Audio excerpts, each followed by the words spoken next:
Science lab মোড়ে আজ একটি কর্মসূচি দিয়েছে এক দফা দাবিতে এইচএসসি শিক্ষার্থীদের ভালো পড়াশোনা করার মতো সুযোগ রয়েছে সেই সময়তে সবাই গিয়ে যাতে পড়াশোনা করে এবং সেজন্যই মূলত এই আরেকটি পক্ষ দাঁড়িয়েছে যার কারণে এখন থেকে আমরা দেখছি যে সবাই কিন্তু আন্দোলন থেকে সরে যাচ্ছে অনেকেই বিভিন্নভাবে মতামত দিচ্ছে আমরা দু একজনের মতামত একটু শোনার চেষ্টা করব।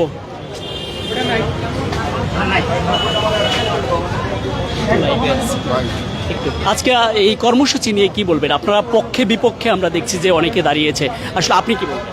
আসলে পক্ষে বলতে আমরা চাই যেন 26 তারিখে পরীক্ষাটি যদি কোনো রকমের করোনা ডেঙ্গু এগুলো মহামারীতে ধারণ না করে তাহলে আমরা চাই যেন পরীক্ষাটা 26 তারিখে অনুষ্ঠিত হয়।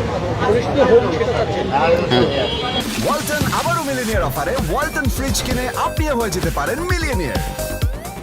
আরেকটি গ্রুপে আজকে আন্দোলনের একটা ব্যানার দেখছেন যে বা ছেড়েছে যে তারা বলছে যে 26 তারিখে পরীক্ষা না হোক বা পেছানো হোক সেটা নিয়ে আসলে আপনারা প্রতিপক্ষ হিসেবে তাদের দাঁড়িয়েছেন এরকম? হ্যাঁ, ওইটা হয়তো ওরা চাইতেই পারে। ওরা হয়তো যারা বিভিন্ন দেখেন 2 বছরে তো অনেক কিছুই হয় মানুষের জীবনে বা এখানে আমাদের লাইফ অনেক কিছু হয় 2 বছর। এখন বাধা তো থাকবে স্বাভাবিক, সেই বাধার সাথেই তো আমাদের এগিয়ে যেতে হবে। তো বাধার কারণে তারা পরীক্ষা পিছাইতে চায় যেন এই দেশের পরিবর্তন আসছে, সরকার চেঞ্জ হয়েছে, এগুলার কারণে ওরা চাইতেছে পরীক্ষাটা যেন পিছানো হোক। আমাদের আন্দোলনে কিছু সময় চলে গেছে এগুলোর কারণে, অনেকে আহত হয়েছে, নিহত হয়েছে। আমরা দেখছিলাম এবং মতামত জানানোর চেষ্টা করছি। আরও দু একজনের কথা বলছে, নিশ্চয়ই শোনানোর চেষ্টা করছি। বুঝতে পারেন তারা কেন না চাচ্ছে, তাদের প্রিপারেশন হয় নাই, প্রিপারেশন ক্লিয়ার হয় নাই। এই দেখেন আমি আপনি সত্যি কথা বলতে চাচ্ছি, এই সরকার পতন হয়েছে ওই টাইমে 1 মাস আমার মনে হয় না 90% বলে আমার পড়ালেখা করছে। সরকার পতনের এই 2 মাস সত্যি কথা বলতে পড়ালেখা হয় নাই। এই টাইমের জন্য পোলাপান ওই যে মানসতাত্ত্বিকভাবে যে পিছিয়ে পড়েছে, এই জন্য আমরা অনেকে সিলেবাস কমপ্লিট হয়নি, আমারও কিছু বাকি আছে। আমি জাস্ট এখানে আসছি। ভাই আমি ওই সময় একটু বুঝতে পারি না, আপনি যে বললেন 3 ফুট দূরত্ব, এটা আসলে আপনারা চাচ্ছেন না আগের নিয়ম, অর্থাৎ এক বেঞ্চ পর এটা আসলে কেন চাচ্ছেন একটু আবার বলবেন?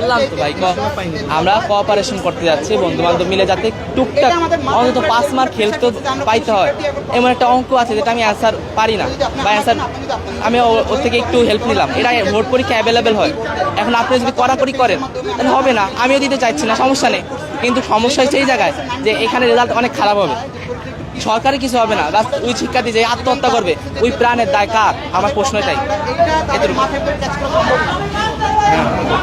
আমরা দেখছিলাম পরীক্ষা, কেউ বলছে পরীক্ষা হবে না, কেউ বলছে যে পরীক্ষা সময়ের মতোই যেন হয় সেটি কিন্তু বলছে। এবং এই মুহূর্তে আপনারা যদি লক্ষ্য করেন তাহলে দেখছেন যে শিক্ষার্থীরা কিন্তু বিভিন্নভাবে ছত্রভঙ্গ হয়ে কিন্তু চলে যাচ্ছে, অনেকেই কিন্তু দ্বিমত পোষণ করার কারণে কিন্তু আন্দোলনটি হচ্ছে না এখন পর্যন্ত। যদি 11টার সময় অবরোধ করে বা আন্দোলন করার কথা রয়েছিল এবং আমরা এটিও জেনেছি যে শিক্ষা বোর্ডের দিকেও কিন্তু লং মার্চ করার কথা রয়েছিল, এমনটাও কিন্তু আমরা শুনেছি। তবে সেটি এখন পর্যন্ত বাস্তবে আমরা দেখছি না এবং পক্ষে বিপক্ষে থাকার কারণে এই পরিস্থিতি। সায়েন্স ল্যাব থেকে সরাসরি সঙ্গে ছিলাম আমি ইলিয়াস আহমেদ।